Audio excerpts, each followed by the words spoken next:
আমরা এমন একজন নবীর আমলে জন্মগ্রহণ করেছি যে নবী কিনা বলে, আমার উম্মত যতক্ষণ জাহান্নামে থাকবে ততক্ষণ আমি নবী জান্নাতে ঢুকবো না। সুবহানাল্লাহ। হ্যাঁ, আমার নবী তিনি, আমার আকা তিনি, আমার কলিজা তিনি, আপনারও কলিজা আমি জানি।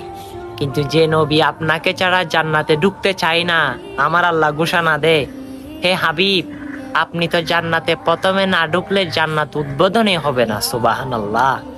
আমার নবীর সম্মান আপনাকে বলে বুঝাইতে পারবো না।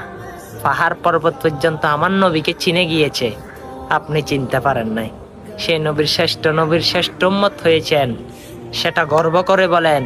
আর আমার নবীর শান মান হাদিস বাণীগুলো, রিসালাতের বার্তাগুলো সকল মুসলমানের কাছে শেয়ার করতে ভুলবেন না। আমিন।